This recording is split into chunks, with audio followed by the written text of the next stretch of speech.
அண்ணா அறிவாலயம் பில்டிங்க்கு open space 10% கொடுக்கவே இல்லை. அதுவும் சட்டவிரோதமான கட்டிடம் தான். இதை இடிக்கணும்.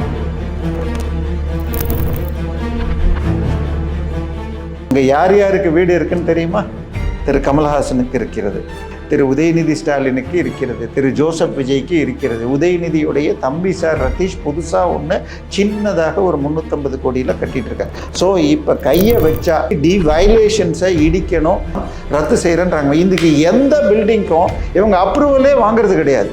இந்து சமய அறநிலைத்துறை கட்டுறதாக இருந்தால் முதல்ல இந்து சமய அறநிலைத்துறை கிட்ட காசு கிடையாது, அது கோயிலோட காசு.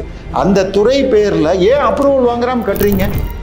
அதுக்கு அந்த துறை செயலாளர், கமிஷனர் மற்றும் அமைச்சர் இவங்க பேரில் என்னை பொறுத்த வரைக்கும் ஆக்ஷன் எடுக்கணும். ஏன்னா 1250 வீடுகள் கட்டுறதுக்கு பர்மிஷன் கொடுத்தாங்க. அது எது மேலே இருக்குன்னு சொன்னால் ராம்சேர் காடுகள்னு சொல்லி அன்றைய சிஎம்டிஏ அமைச்சராக திரு சேகர் பாபு வருவார்கள். iPlus TV, India's #1 QLED TV. Crystal clear picture quality with 3-year replacement warranty. Smart voice, smart entertainment. 4ஆம் தொன் நேயர்கள் அனைவருக்கும் வணக்கம். இன்று நம் நிகழ்ச்சியின் சிறப்பு விருந்தினர் அரசியல் விமர்சகர் தேவப்பிரியா அவர்கள் இணைந்துள்ளார். வணக்கம் சார். வணக்கம். மீண்டும் மற்றொரு வழக்கில் சிக்குகிறாரா சேகர் பாபு அவர்கள் அப்படின்ற பேச்சு பரவலாக பேசப்பட்டு வருது.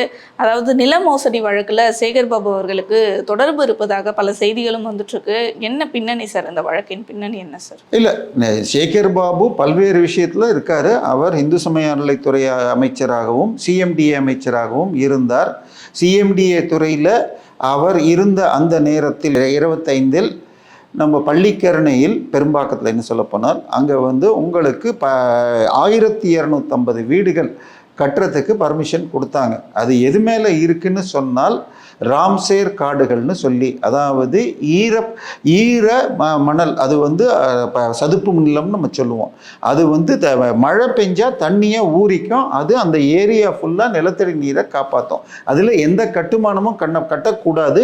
அதில் நீங்கள் இது கட்டி பில்லர் போட்டு கட்டினால் 10க்கு 8 முறை நிற்கலாம், 2 முறை பில்டிங்கே கீழே இடிஞ்சு கூட விழலாம். ஒரு சில வருடங்கள் முன்னால் சென்னை முகலிவாக்கத்தில் 2 டவர் கட்டினாங்க. அதில் 1 இடிஞ்சு விழுந்து அதுக்கப்புறம் அடுத்ததும் இடிஞ்சு விழுந்துச்சு.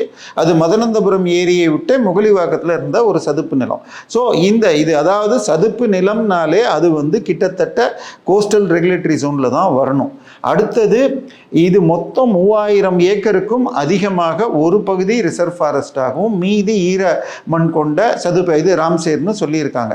ஆனால் இவங்க என்ன பண்ணுறாங்க, அதிலிருந்து 1 கிலோமீட்டர் தள்ளி பட்டா லேண்டு அப்படி இப்படின்லாம் போய் சொல்லிக்கிட்டு இந்த அப்ரூவலில் கொடுத்துருக்காங்க. அதில் பார்த்தீங்கன்னா காமெடி, இது சுற்றுச்சூழல் துறை அதுக்கு என்னைக்கு கொடுத்தாங்கன்னா உங்களுக்கு இதில் பார்த்தீங்கன்னா சுற்றுச்சூழல் ஜனவரி 20, 2025 இதுக்கு கிளியரன்ஸ் கொடுக்குறாங்க.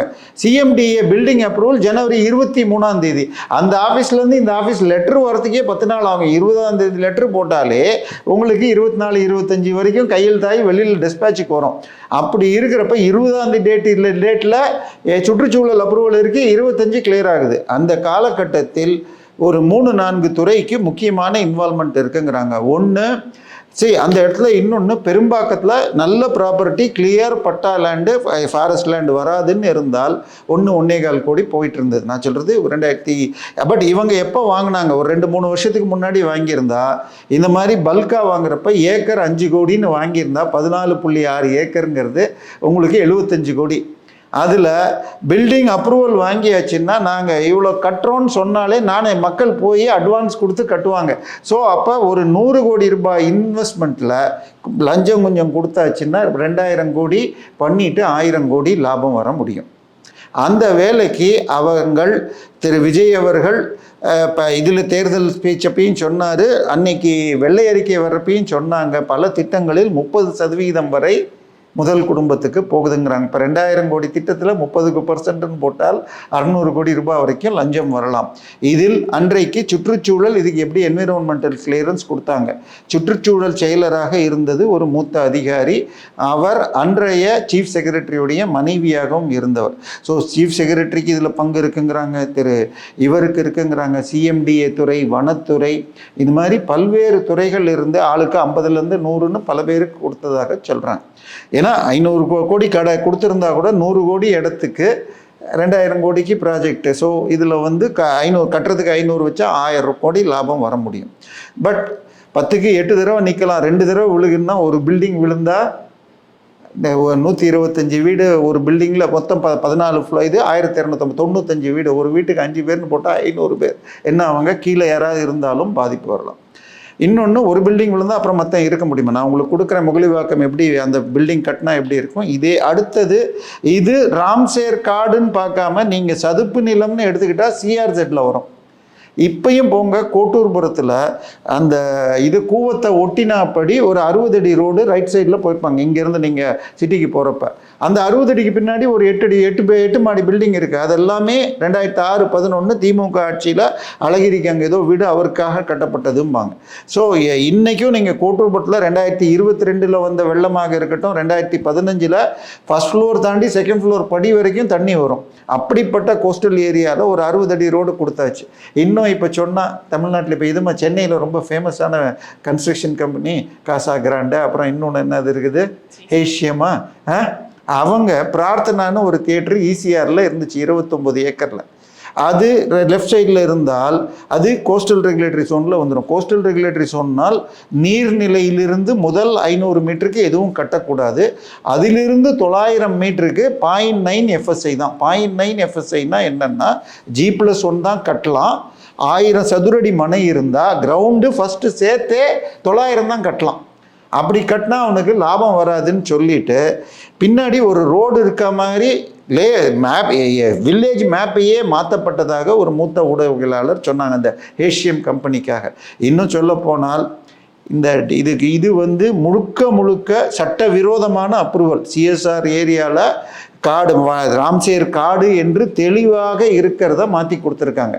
ஆனால் 24 அடி வரைக்கும் ரோடு, 33 அடி வரைக்கும் ரோடு இருந்தால் இப்போ 2018க்கு பிறகுனான ரூல்ஸில் FSI 2 அலவுடு.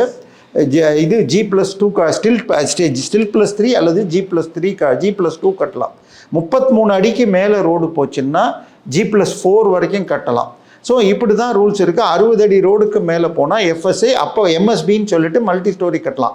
ஆனால் 60 அடி இருந்தால் கூட நீங்கள் இப்போ 1500 மீட்டருக்கு அதிகமாக இருக்கணும் உங்களுடைய லேண்ட் ஸ்கொயர் மீட்டருக்கு மேலே. இந்த மாதிரி வெவ்வேறு விதமான ரூல்ஸ் எதுக்கு போடுறாங்கன்னு சொன்னால், அந்த பில்டிங்கில் நாளைக்கு ஒரு சின்ன தீ விபத்தோ கரண்ட் ஷாக்கோ அல்லது சின்ன பூகம்பமோ வந்தால் எல்லாரும் ஓடி வந்தால் வெளியில் வர்றதுக்குரிய காற்றோட்டம் வசதிகள் இருக்கணும்ன்ட்டு. ஆனால் இது எல்லா ரூல்ஸையும் மீறி கட்டுறாங்கன்னா, ஏன்னா நீங்கள் இதில் இது 1 கோடி ரூபாய்க்கு இந்த இதை வாங்கிட்டு கட்டிட்டு விற்றீங்கன்னா 1.5 FSIனா நீங்கள் 1500 தான் கட்டலாம். 1.5 டைம்ஸ், 2ன்னா 2 மடங்கு. ஸோ பில்டர்கள் லாபம் கட்டுறதுக்கு FSI ஏற்றி கொடுன்னே சொல்லிட்டு இருப்பாங்க. ஆனால் இதில் யாரெல்லாம் சிக்க போகிறார்கள் சார்? இல்லை, கண்டிப்பாக அன்றைய CMDA அமைச்சராக திரு சேகர் பாபு வருவார்கள். அன்றைய சுற்றுச்சூழல் வனத்துறை அமைச்சர், சுற்றுச்சூழல் அமைச்சர், வனத்துறை அமைச்சர், அதுக்கப்புறம் அந்த துறை செயலாளர்கள் வருவாங்க. பட் இது வந்து இப்போ என்விரான்மெண்டல் கிளியரன்ஸை கேன்சல் பண்ணதுனால ஆட்டோமேட்டிக்காக அப்ரூவல் கேன்சல்னு சொல்லுது பேப்பர். பட் இதை தாண்டி இது எப்படி கொடுத்ததுன்னு ஒரு SIT போட்டு விசாரிக்கணும். ஸ்பெஷல் இன்வெஸ்டிகேஷன் டீம் போட்டு இதுக்கு எப்படி அப்ரூவல் இதெல்லாம் கிடைத்தது. ஜனவரி 20 அன்னைக்கு என்விரான்மெண்டல், ஜூன் 20, 23ஆம் தேதி கொடுக்குறாங்கன்னா இது திட்டமிட்டு ஃபைல் நகர்த்தியிருக்காங்கன்னு தெரியுது. புத்தூரில் திரு ஸ்டாலினுடைய தொகுதியில் இருக்கிற ஒரு பள்ளி, கிங்ஸ் மெட்ரிகுலேஷன் பள்ளின்னு ஞாபகம். அந்த பள்ளி G+1 வாங்கி 2 ஃப்ளோர் கட்டின பற்றி நீங்கள் கூகுள்லேயே போட்டு பாருங்கள். Church, temple or a mosque or a school, DV violation cannot be permitted. அந்த ஸ்கூலை அந்த வருஷம் பாடம் முடிஞ்சு ஏப்ரலில் இடிக்கணும்னாங்க. இடிச்சாங்களான்னு தெரியாது. வேற இந்த பாண்டி பசாரை இடிச்சாங்க. ஏமா எவ்வளோ தூரம் ஏன் போகிறீங்க? இப்போ நீங்கள் கட்டுறதாக இருந்தால் ஒரு கிரவுண்டில் முன்னாடி ஒரு பக்கம் 10 அடி, மிச்சம் 3 பக்கம் 5-5 அடி ஒன்று இருக்குது. அதே 80 சென்ட், ஒரு சென்ட்டுன்னா 435 ஸ்கொயர் ஃபீட்டு. பெருசாக நிறைய அப்பார்ட்மெண்ட் கட்டினாங்கன்னா அப்போ 34,000 ஸ்கொயர் ஃபீட் வந்தால் 85,000. அதுக்கு மேலே கட்டினா 80 சென்ட்டுக்கு மேலே கட்டினா 10% பார்க்குன்னு உடனும் ஓப்பன் ஸ்பேஸ் ரேஷியோன்னு. அண்ணா அறிவாலயம் பில்டிங்க்கு ஓப்பன் ஸ்பேஸ் 10% கொடுக்கவே இல்லை. அதுக்கு 89 அவர்கள் 91 ஆட்சி கலைஞ்சிருந்தப்போ கவர்னர்கிட்ட போய் நாங்கள் இங்கே அனாதை இல்லம் கட்டுறோம், எங்களுக்கு எக்ஸம்ஷன் கொடுங்கன்னு ரெகுலரைஸ் பண்ணாங்க. அது செல்லாதுன்னு ஜெயலலிதா பண்ணி வழக்குகள் நடந்தது. 2016 வரைக்கும் அது இடிப்போம் பிடுங்குவோன்னு சொல்லி ஜெயக்குமார் சொன்ன கட்டுரைகள் இன்றைக்கும் ஆன்லைனில் இருக்குது. ஸோ இன்னும் அது OSR விடாத நிலையில் அதுவும் சட்டவிரோதமான கட்டிடம் தான். அதுவும் இடிக்கப்படுறதுக்கான வாய்ப்பு இருக்கா? இல்லை, அதெல்லாம் இடிக்க மாட்டாங்க. அட்லீஸ்ட் அதை பற்றி சொல்லி இதை பற்றி மக்களுக்கு தெரியணும். ஏன்னா OSR விடுறது மாத்திரம் இல்லை, OSR விட்டால் எப்படி விடணும்னு சொன்னால் அந்த பில்டிங்கில் இருக்கிறவங்க அதுக்கு உள்ளேருந்து வரக்கூடாது, மக்களுக்காக கொடுத்துட்டு வெளில வரணும். இன்னொன்று அது அந்த மக்களுக்கும் காற்றோட்டமாக இருக்கணுங்கிறது தான் இந்த பார்க்கெல்லாம் வைக்கிறது. ஸோ OSR விடாத அண்ணாரிவாளையம் சிக்கல் தான். அதே மாதிரி கிரிக்கெட் ஸ்டேடியத்தில் 3 ஸ்டாண்ட் சட்டவிரோதம், உச்சநீதிமன்றம் இடிக்கணும்னாங்க. நம்ம நக்கீரன் பத்திரிகை எடுத்துக்கங்க, அது G+1 பில்டிங் பர்மிஷன் வாங்கி G+4 கட்டியிருப்பாங்க, அதுவும் சட்டவிரோதம் தான். ஸோ இப்போ கையை வச்சா இதெல்லாம் தாண்டி இன்னொன்று சொன்ன ஞாபகம் இருக்கா? கோஸ்டல் ரெகுலேட்டரி ஜோன்னு சொல்லிட்டு உங்களுக்கு இந்த வருஷம் பிப்ரவரி 2026 ஹைகோர்ட்டில் ஒரு வழக்கு வந்தது. 2015 வந்தது, 19 வந்தது, 22 வந்து. இப்போ என்ன சொன்னாங்க, மே 31க்குள்ளே இதை முடிச்சு வைக்கணும். என்னன்னு சொன்னால் திருவான்மியூர்லேருந்து கோவளம் போகிற வரைக்கும் நீலாங்கரை பக்கம் எல்லாம் லெஃப்ட் சைடு இருக்கிறது ரோடுக்கு பீச் சைடு இருக்கிறது எல்லாம் கோஸ்டல் ரெகுலேட்டரி ஜோனில் வரும். ஆனால் அங்கே எல்லாம் பெரிய பெரிய பங்களாஸ் கட்டி இருக்காங்க, அது சட்டவிரோதம், இதை இடிக்கணும் அப்படின்னு யாரோ ஒருத்தர் போட்ட வழக்கு 16 இதெல்லாம் வந்துச்சு. அங்கே யார் யாருக்கு வீடு இருக்குன்னு தெரியுமா? திரு கமல்ஹாசனுக்கு இருக்கிறது, திரு KS ரவிக்குமாருக்கு இருக்கிறது, திரு உதயநிதி ஸ்டாலினுக்கு இருக்கிறது, திரு ஜோசப் விஜய்க்கு இருக்கிறது. உதயநிதியுடைய தம்பி சார் ரதீஷ் புதுசாக ஒன்று சின்னதாக ஒரு 350 கோடியில் கட்டிகிட்டு இருக்கார். இங்கெல்லாம் G+1 தான் கட்டலாம், 0.9 FSI தான் கட்டலாம், பில்லர் ஃபவுண்டேஷன் போடக்கூடாது.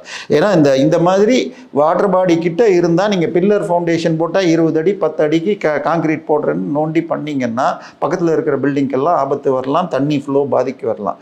ஸோ எந்தெந்த பில்டிங் எல்லாம், அது விஜய் சார்தாக இருக்கட்டும், உதயநிதியாக இருக்கட்டும், இன்னும் சொல்ல போனால் கமலஹாசன், விஜய் இவங்கெல்லாம் வந்து 2020க்கு முன்னாடி கட்டினது. இவங்க ஆட்சிக்கு வந்த பிறகு உதயநிதி கட்டினார்னா என்ன தைரியத்தில் பண்ணார்னு எனக்கு தெரியல. அதனால இந்த தீர்ப்புடைய காப்பியும் தரேன் நான் உங்களுக்கு. 2016 பிப்ரவரியில் வந்தது. ஸோ இடிக்கிறதுன்னு வந்தால் இந்த பில்டிங் இனிமேல் வர முடியாது. ஏன்னா முகலிவாக்கத்தில் இடிச்சிருக்காங்க. கூகுளில் போய் ஒரு தேடுங்க, இது அதுக்கு பேர் மருது ஃப்ளாட்ஸ் கொச்சின்னு கட்டி மக்கள் குடியிருந்த வீட்டில் மக்களை காலி பண்ணி பட்டாசு வச்சு வெடிச்சது வீடியோ கூட ஆன்லைனில் இருக்குது, கிடைச்சா போடுங்க. சரியா? அதே மாதிரி இதில் நொய்டாவில் ஒரு பில்டிங் ஃபுல்லாக இடிச்சிருக்காங்க. ஸோ இந்த மாதிரி வயலேஷன்ஸை இடிக்கணும். அது இது கிரிக்கெட் இதுவாக இருந்தாலும் இல்லை, இவங்களுக்கெல்லாம் ரெகுலரைஸ் பண்ண விட்டால் வருஷம் ஒரு 10% அதுக்கு வேல்யூ வயலேஷன் சார்ஜ்னு போடணும். இடிக்க சொல்லாட்டி வருஷம் கட்ட சொல்லணும். அதோட மதிப்பு 10 கோடி 100 கோடின்னா அதில் 10% இவங்க வருஷம் கட்டணும். அதாவது இனிமேல் யாரும் அதை பண்ணாமல் இருக்கிற மாதிரி. ஸோ இப்போ இதில் சேகர் பாபு மாத்திரம் இல்லை, இன்னொன்று இந்து சமய அறநிலைத்துறைக்கு போன வாரம் விஜய் ஆட்சி சட்டசபையிலேயே ஒன்று அறிவித்தாங்க. என்ன, 248 கோடி ரூபாய்க்கு கல்யாண மண்டபம் கமர்ஷியல் காம்ப்ளெக்ஸ் கட்டுறேன்னு சொன்னதெல்லாம் ரத்து செய்கிறேன்றாங்க. இதுக்கு எந்த பில்டிங்க்கும் இவங்க அப்ரூவலே வாங்குறது கிடையாது. இந்து சமய அறநிலைத்துறை கட்டுறதாக இருந்தால் முதல்ல இந்து சமய அறநிலைத்துறை கிட்ட காசு கிடையாது, அது கோயிலோட காசு. அந்த துறை பேரில் ஏன் அப்ரூவல் வாங்குறாம கட்டுறீங்க? அதுக்கு அந்த துறை செயலாளர், கமிஷனர் மற்றும் அமைச்சர் இவங்க பேரில் என்னை பொறுத்த வரைக்கும் ஆக்ஷன் எடுக்கணும். ஏன்னா ஒழுங்காக அப்ரூவல் வாங்கி கட்டுறது தான் உங்களுடைய வேலை.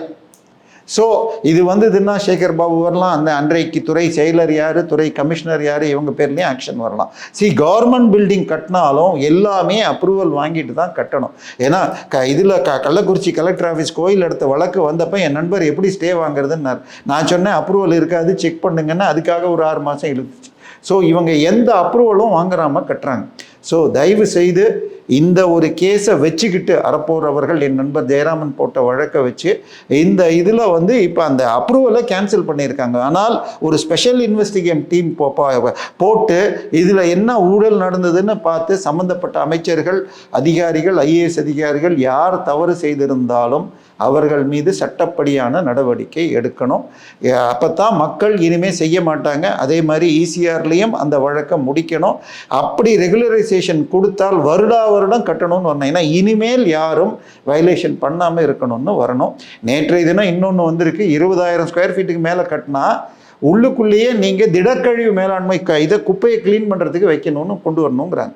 ஏன்னா பார்த்தீங்கன்னா 4 நாள் முன்னாடி ஒரு வீடியோ வைரல் ஆச்சு. பெரும்பாக்கத்தில் ஓசோன்கிற நிறுவனத்தில் ட்ரைனேஜே இல்லாமல் செப்டிக் டேங்க் மாதிரி டெய்லி க்ளீனிங்க்குன்னு கொடுக்குறாங்களாம். பம்மல்ல அதே மாதிரி அப்பாசாமி ஃப்ளாட்ஸ் இருக்குது. ஸோ பெரிய பெரிய பில்டர்ஸ் நிறைய பேர் பண்ணுறாங்க. ஸோ இதை ஒரு டெஸ்ட் கேஸாக வச்சுக்கிட்டு ஈசிஆர், திரு உதயநிதி, திரு கமலஹாசன், திரு ஜோசப் விஜயுடைய வீடுகளும் சட்டப்படியாக சரியாக ஹேண்டில் பண்ணி அதற்கு ஒரு தீர்வு காணும். கண்டிப்பாக சார், தொடர்ந்து பேசுவோம் பல நிகழ்வுகளை பற்றி. நன்றி.